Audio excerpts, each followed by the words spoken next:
کیونکہ جب اللہ تبارک و تعالیٰ نے قرآن میں سینکڑوں آیتوں کے اندر اپنے حبیب کی ولادت کا ذکر کیا ہے تو صحابہ کیوں نہ کرتے، تابعین کیوں نہ کرتے، اولیاء کیوں نہ کرتے؟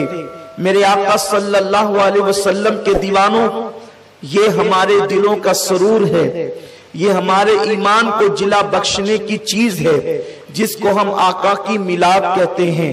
میلاد آئی، یہ ہماری عیدوں کی عید ہے۔ اگر یہ عید نہ ہوتی تو نہ عید الفطر ہوتی، نہ عید الاضحیٰ ہوتی، کوئی عید نہ ہوتی۔ نثار تیری چہل پہل پر ہزاروں عید ربیع الاول، سوائے ابلیس کے جہاں میں سبھی تو خوشیاں منا رہے ہیں، دلوں کے گلشن مہک رہے ہیں۔ یہ کیف کیوں آج آ رہے ہیں؟ کچھ ایسا محسوس ہو رہا ہے حضور تشریف لا رہے ہیں۔ میرے پیارے آقا علیہ السلام کے پیارے دیوانوں، یہ کلیاں نہ ہوتی، نہ یہ گلوں کا تبسم ہوتا، نہ یہ چاند کی چاندنی ہوتی، نہ یہ سورج کی رانائیاں ہوتی، نہ یہ شفق کا جمال ہوتا، نہ یہ افق کی سرخی ہوتی، نہ یہ آسمانوں کا سائبان ہوتا، نہ یہ زمین کی چادر ہوتی، نہ سبزہ زار ہوتا، نہ بھوروں کی گنگناہٹ ہوتی، نہ چڑیوں کی چہچہاہٹ ہوتی، نہ لالا کے رخسار ہوتے، نہ نرگس سی آنکھیں ہوتی، نہ زلفیں ہوتی، نہ خم ہوتا، نہ میں ہوتا، نہ سرائی ہوتی، نہ جام ہوتا، نہ کائنات ہوتی، نہ ارضیات ہوتے، نہ فلکیات ہوتے، کچھ نہ ہوتے، نہ بلکاتی ہوئی ندیاں ہوتی، نہ گرتے ہوئے آبشار ہوتے، نہ موجیں مارتے ہوئے سمندر ہوتے، نہ دریاؤں کی روانی ہوتی، نہ سمندروں کی طغیانی ہوتی، نہ پتھروں کا وجود ہوتا، نہ پہاڑوں کا غرور ہوتا، نہ درختوں کی سبزہ دار ہوتی، کچھ نہیں ہوتا کائنات میں، نہ ستاروں کی انجمن ہوتی، نہ خدا کی تسبیح و تحلیل ہوتی، نہ نمازوں کا جمال ہوتا، نہ رکوع کی برکتیں ہوتی، نہ سجود کی رانائیاں ہوتی، کچھ نہیں ہوتا کائنات میں اگر آمنہ کا لال نہ ہوتا۔ اس لیے کہ میرا اللہ فرما چکا ہے لولا کلمہ خلقت الدنیا، حبیب اگر تجھے پیدا کرنا نہ ہوتا تو میں کائنات کو پیدا نہ کرتا۔ وہ وجہ کن فکا ہے، وہ وجہ تخلیق کائنات ہے جسے آمنہ کا لال کہتے ہیں، کیونکہ میرے اللہ نے فرمایا کنت کنزا مخفیا فاحببت عرفا ونفخت فی من روحی، میں تو ایک چھپا ہوا خزانہ تھا، اللہ ہمیشہ سے ہے، ہمیشہ رہے گا۔ اللہ فرماتا ہے میں ایک چھپا ہوا خزانہ تھا، میں نے اپنے آپ کو چھپا کر کے رکھا تھا، جب میں نے چاہا کہ مجھے پہچانا جائے تو میں نے انسانیت کی جان آمنہ کے لال محمد الرسول اللہ کو پیدا کر دیا۔ میرے آقا علیہ السلام کے پیارے دیوانوں، جنت ان کے طفیل بنی، دوزخ ان کے طفیل بنی، عرش ان کے طفیل بنا، فرش ان کے طفیل بنا، کرسی ان کے طفیل بنی، فرشتے ان کے طفیل بنے، جنات ان کے طفیل بنے، انس ان کے طفیل بنے۔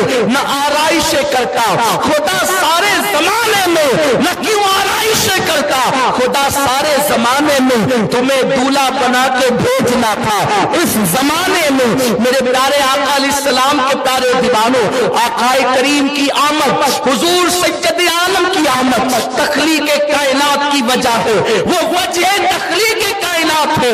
اللہ اکبر، قرآن کا نزول نہ ہوتا اگر وہ نہ آتے، خدا کا دیدار ہمیں نصیب نہ ہوتا جنت میں اگر ان کا وجود پاک نہ ہوتا، اللہ کی معرفت نہ ہوتی اگر وہ نہ آتے۔ یاد رکھیں یہ گفتگو تو انشاءاللہ آگے پھر کبھی ہوگی۔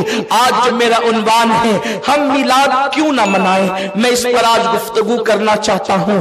اپنے بیگانے میلاد سے محبت کرنے والوں سے بھی اور میلاد کی مخالفت کرنے والوں سے بھی بس میں تھوڑی دیر ان کے کانوں کی سماعت، ان کے دلوں کی توجہ، ان کی نظروں کی جو ہے وہ پاکیزگی اپنے چہرے کی طرف چاہتا ہوں تاکہ لوگ سنیں ہم میلاد کیوں نہ منائیں۔ میرے آقا صلی اللہ علیہ وسلم کے دیوانوں، میلاد کہتے ہیں آقا کریم صلی اللہ علیہ وسلم کی ولادت کے ذکر کے کرنے کو۔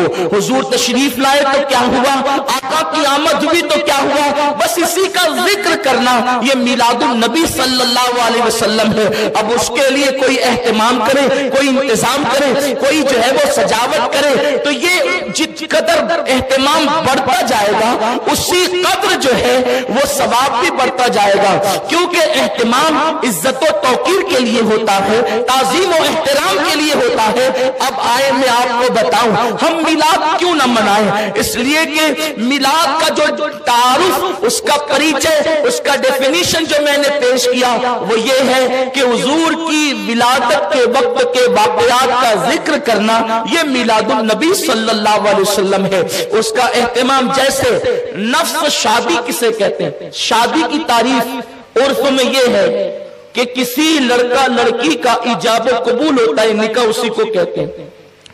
दो गवाह हो, एक काजी, तो भी निकाह हो जाएगा, ठीक है। लेकिन कभी हम में से कोई ऐसा नहीं करता कि दो गवाह हो, एक काजी, दूल्हा दुल्हन, बल्कि काजी की भी जरूरत नहीं है। अगर दूल्हा कह दे कि मैंने तुम्हारे साथ निकाह किया दो गवाहों की मौजूदगी में, लड़की कहे मैंने कबूल किया, या लड़की कहे कि मैंने निकाह किया आपके साथ, लड़का कहे मैंने कबूल किया, निकाह हो गया। खुतबा पढ़ना सुन्नत है, न फर्ज है न वाजिब। यानी अगर खुतबा ना भी पढ़ा जाए तो भी निकाह मसले के एतबार से हो जाता है, लेकिन पढ़ना चाहिए क्योंकि मेरे आका की सुन्नत है। उसको तर्क करना बुरा है, नहीं कर सकते। बल्कि अगर पूरा खुतबा कोई ना पढ़े, अल्हम्दुलिल्लाह नहमदुहु व नस्तईनुहु, वो जो सुनते हैं, सिर्फ खुतबे की नियत से कोई अल्हम्दुलिल्लाह रब्बिल आलमीन भी कह दे, खुतबा हो गया। ये एक मसला मैंने बताया आपको। अगर आपको थोड़ा सा अचंबा लगे तो आप बारे शरीयत देख लें, बहुत आसान सी किताब है बारे शरीयत, आपको ये मसाइल सब उसमें मिल जाएंगे। लेकिन कोई ऐसा नहीं करता। क्यों नहीं करता? अगर आप इस तरीके से निकाह करेंगे, जब बाद के लोगों को पता चलेगा तो लोग कहेंगे कि ये हादसा हुआ कब। इसलिए हम ऐसा नहीं करते। क्यों नहीं करते? इसलिए कि ये एक अच्छी चीज नहीं है, ये तहजीब के भी खिलाफ है, तमद्दुन के भी खिलाफ है, शराफत के भी खिलाफ है। क्योंकि अगर आप इस तरह चोरी चोरी चुपके चुपके निकाह करेंगे तो लोग कहेंगे कहीं कोई गड़बड़ तो नहीं हुई थी कि कभी भी निकाह हो गया। इसलिए हम क्या करते हैं, मंडप लगवाते हैं जिसे हम शामियाना कहते हैं, लेकिन उस शामियाने को आमियाना अंदाज में हम मंडप कहते हैं। तो मंडप लगाते हैं, स्टेज होता है, देगें पकती है, रुक के बैठते हैं, लोग मधु होते हैं, अमीर गरीब छोटे बड़े सब आते हैं, कहीं दर्जनों में, कहीं सैकड़ों में, कहीं हजारों में, और निकाह होता है। यही तो होता है। मंडप का शादी से कोई ताल्लुक नहीं है, लेकिन मंडप इसलिए लगता है कि मेहमान आएंगे तो धूप में तो नहीं बिठाएंगे। अगर धूप में बिठाएंगे तो लोग कहेंगे कि ये आदमी जो है ये लोगों की इज्जत करने से नावाकिफ है, इसे पता नहीं है कि ताजीम किसे कहते हैं। लोग आएंगे तो चटाई पर भी बैठ सकते हैं, लेकिन हम कुर्सियां लगाते हैं। आकर हम लोग पानी पी के भी चले जाते हैं, लेकिन हम शरबत पिलाते हैं। शरबत भी सिर्फ शक्कर और पानी से मिलकर शरबत बन जाता है, लेकिन हम उसमें दूध डालते हैं, उसमें खुशबू डालते हैं, सेंट डालते हैं, वगैरह वगैरह। मैं कोई आपको शरबत बनाने की तरकीब बताने नहीं बैठा, सिर्फ एक हल्की सी तमहीद चाहता हूं कि आपकी तवज्जो मेरी तरफ हो जाए। ये सब इसलिए होता है, हालांकि निकाह से उसका कोई ताल्लुक नहीं है, न शरबत का, न मंडप का, न देग का, न खाने का, न कुर्सी का, कोई ताल्लुक नहीं है। अगर उससे हटकर भी याद करें तो भी निकाह हो जाए, टाट पट्टी पे बैठे तो भी हो जाए, शरबत ना हो तो भी हो जाए, मंडप ना हो तो भी हो जाए। लेकिन आप आने वाले मेहमान की इज्जत की खातिर अच्छे से अच्छा इंतजाम करते हैं, ताकि आने वाले को पता चले कि जिसके घर की शादी में जा रहे हैं वो कोई फटीचर या जाहिल नहीं है, मेहमानों की कदर जानता है, मेहमानों का एहतराम जानता है, मेहमानों की तकरीम जानता है। और हुजूर अलैहिस्सलाम का फरमान है, जो अल्लाह और यौम आखिरत पे ईमान रखता हो वो मेहमान की तकरीम और ताज़ीम करे। खुदा की कसम, ये न फर्ज है न वाजिब, अल्लाहु अकबर, लेकिन तकरीम मेहमान का हुक्म है, इसलिए सब कुछ करते हैं। मिलाद बस इतनी है, मिलाद बस इतनी है कि हुजूर की आमद का जिक्र किया जाए, लेकिन चूंकि आने वाला इस कदर शान और शौकत वाला है, खुदा का हबीब है,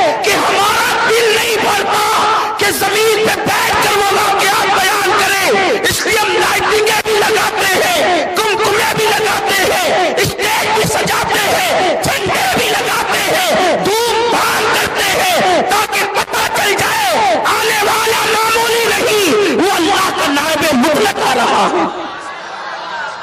तकरीर का हुक्म ताज़ीम के लिए किया जाता है, वरना मिलाद सिर्फ वाक़यात मिलाद को बयान करने का नाम है। अब आइए ना, खुदा ने कैसे उनकी आमद बयान की।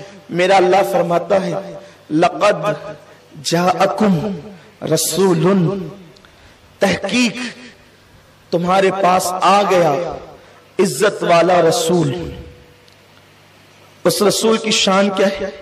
अजीजुन अनितुम हरीस, तुम्हारा मुशक्कत में पड़ना उस रसूल पर बड़ा भारी पड़ता है। वो तुमसे इतनी मोहब्बत करता है कि अगर तुम्हें कांटा भी चुभे तो वो बेचैन होता है। तुम्हारे घर के चिराग की बत्ती भी गुल हो जाए तो उसको बेकरारी होती है। वो तुम पर बड़ा मेहरबान है।